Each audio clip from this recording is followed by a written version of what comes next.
Shalom, selamat pagi anak-anak sekalian yang berada di rumah. Kita bersyukur pagi ini kita kembali ketemu di dalam program Renungan Pagi di Sabtu Ceria ini.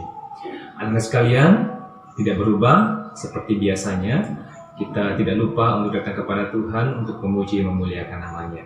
Nah, pagi ini sebelum kita belajar firman Tuhan, mari kita berdoa terlebih dahulu supaya Tuhan menuntun setiap pemikiran dan pemahaman kita untuk memahami firman Tuhan hari ini. Mari kita berdoa.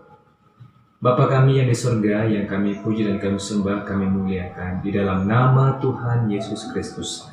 Kami bersyukur berterima kasih kepada Tuhan untuk penebusan dan karya Tuhan di kayu salib yang telah menolong menebus kami dari dosa-dosa kami, sehingga kami boleh dilayakkan, disucikan oleh Tuhan, dan kami boleh diterima oleh Engkau sebagaimana anak-Mu. Tuhan, kami bersyukur untuk segala kasih karunia dan anugerah-Mu bagi kami. Hari ini izinkan kami untuk terus belajar tentang firman Tuhan. Kami percaya Engkau menolong kami memahami firman-Mu pagi ini. Berkati anak-anak hamba yang di rumah supaya mereka juga memahami firman-Mu dengan apa yang hamba sampaikan pada saat ini. Terpujilah nama-Mu, dalam nama Tuhan Yesus kami berdoa. Amin. Tema kita pagi hari ini adalah Tuhan penebusku. Pernah kita berpikir bahwa hidup ini tidak akan pernah habis-habisnya bergumul tentang bagaimana cara kita menyelesaikan dosa. Nah, dosa seringkali membuat kita khawatir, bahkan yang seringkali berhubungan dengan sebuah kematian. Kita bertanya-tanya, layakkah kita masuk surga karena segala perbuatan dosa yang kita lakukan? Atau mungkin itulah sebabnya kita takut mati karena kita kurang yakin bahwa kita akan diterima oleh Tuhan. Karena atas segala apa yang kita sadari bahwa kita begitu tidak layak untuk masuk surga, menikmati keindahan yang Tuhan ciptakan di surga itu atas dasar perbuatan kita. Tapi bersyukur melalui firman Tuhan pagi hari ini kita mau belajar.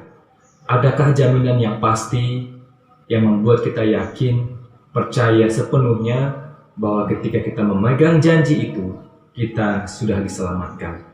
Mari kita baca dalam firman Tuhan hari ini yang terdapat dalam 1 Petrus pasalnya yang kedua, ayatnya yang ke-24. Saya akan bacakan firman Tuhan, silakan disimak baik-baik. Ia sendiri telah memikul dosa kita di dalam tubuhnya di kayu salib, supaya kita yang telah mati terhadap dosa hidup untuk kebenaran. Oleh bilur-bilurnya kamu telah sembuh. Ada dua hal yang akan kita pelajari melalui renungan firman Tuhan pagi hari ini. Yang pertama, siapakah yang bisa menyelamatkan kita dari dosa? Yang bisa menyelamatkan kita dari dosa adalah dikatakan dari firman Tuhan ini adalah Tuhan Yesus itu sendiri, yang telah mengorbankan dirinya sebagai ganti atas hukuman dosa-dosa kita. Kita memang sadar bahwa kita manusia yang penuh dengan dosa, bahkan kita menyadari ketidaklayakan itu dari sejak kita lahir mungkin. Tetapi percayalah bahwa ketika kita menerima anugerah Tuhan, karya keselamatan di kayu salib yang Tuhan kerjakan buat kita, saat itu juga dosa kita telah diampuni. Hanya satu yang perlu kita pegang, janji Tuhan. Percayalah atas namanya, yakinilah apa yang sudah Ia perbuat. Ia mengerjakan segalanya bukan mudah. Bahkan bagi saya, itu adalah sebuah perbuatan yang sangat mustahil dilakukan oleh manusia yang baik sekalipun. Tapi karena Dia Allah, Dia yang mengasihi kita, Dia mampu dan sanggup mengerjakan itu semua. Sekalipun mungkin Ia meninggalkan kenyamanannya di sorga dan menjelma menjadi manusia untuk menyelamatkan kita semua. Bahkan lebih menderita dari kita untuk menanggung segala dosa-dosa kita. Maka cintailah Dia, yakinilah akan setiap janjinya, berpeganglah akan segala perintahnya, percayalah dalam hatimu bahwa Yesus Kristus satu-satunya penebus hidup kita. Ia telah mengorbankan dirinya sebagai ganti dosa kita. Kemudian Ia juga memberikan harapan kepada kita atas ketakutan yang kita hadapi, yang ada pada kita ketika berbicara masalah kematian. Setelah kita percaya kepada Tuhan, memegang janjinya, berkomitmen kepadanya, maka percayalah, kapanpun kita meninggal, setelah kita percaya kepada Tuhan, Dia akan menerima kita dengan sukacita. Kemudian, apa alasan Tuhan mau menolong kita? Apakah karena kita hebat? Apakah kita orang yang kaya? Apakah karena kita mampu? Atau orang yang terkenal baik? Semua alasan itu salah. Alasan kenapa Tuhan mengasihi kita atau menebus kita hanya karena Ia mengasihi kita. Alasan kenapa Tuhan menyelamatkan kita, mau menjadi juru selamat buat kita, karena Ia begitu mengasihi kita. Mungkin hari ini kamu sadar belum menemukan orang yang begitu mengasihimu. Tapi ingatlah, di suatu tempat, di dalam hatimu yang kosong, ada Tuhan yang selalu peduli kepada kita. Ia mengasihi kita lebih dari apapun. Lebih dari saudaramu mengasihimu. Lebih dari orang tuamu mengasihimu. Bahkan kasih yang Ia berikan itu adalah pengorbanan yang terbesar, yaitu Dia memberikan nyawanya kepada kita yang berdosa. Siapa kita sehingga kita mendapatkan pengampunan yang terbesar itu? Kita adalah ciptaan Tuhan yang Ia kasihi. Tetapi kita juga adalah manusia yang memberontak terhadapnya. Ia memang membenci dosa, tetapi Ia mengasihi kita. Percayalah akan segala perbuatan kasih Tuhan yang telah Ia nyatakan. Itu yang pertama, mengenai jaminan keselamatan hanya ada di dalam Yesus Kristus.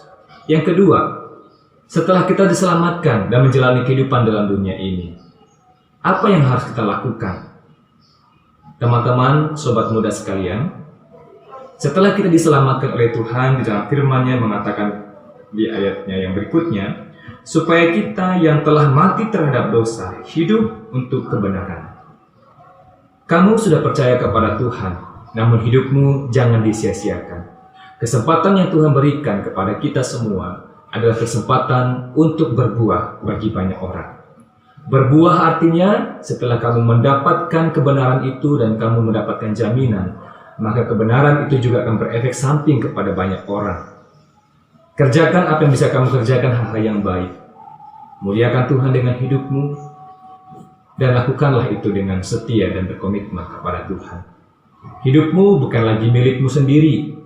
Hidupmu adalah hidup yang tujuannya adalah ingin memuliakan Tuhan. Bekerja bagi hidupmu dan masa depanmu itu pasti. Tetapi di balik segala pekerjaan yang kamu lakukan, cita-cita yang kamu kejar, ingatlah bahwa Tuhan berjalan bersamamu, dan apapun itu dalam segi hal-hal yang baik dari sisi hidupmu, pergunakan itu untuk memuliakan Tuhan. Jangan lagi berkubang dengan dosa-dosamu, dan percayalah kepada Tuhan bahwa hidup kita adalah hidup yang telah dimerdekakan oleh Tuhan. Setelah dimerdekakan, diselamatkan oleh Tuhan, jalani hidup dengan penuh kemenangan bersama dengan Tuhan. Itu hal yang kedua. Jadi hal yang pertama dari firman Tuhan yang kita baca hari ini adalah kita mendapatkan jaminan keselamatan yang pasti hanya di dalam Tuhan Yesus Kristus melalui pengorbanannya di kayu salib bagi kita. Yang kedua adalah apa yang perlu kita kerjakan setelah kita mendapatkan keselamatan dan jaminan itu, yaitu hidup memuliakan Tuhan, berbuah bagi kebenaran, melakukan hal-hal yang mulia, memikirkan hal-hal yang baik, mengerjakan sesuatu yang bermanfaat, berguna, baik bagi Tuhan maupun bagi sesama. Salam berkarya, buatlah hidupmu berarti bagi banyak orang, terutama muliakan Tuhan selagi masih ada waktu. Kiranya Tuhan Yesus memberkati. Sampai jumpa di minggu depan. Shalom.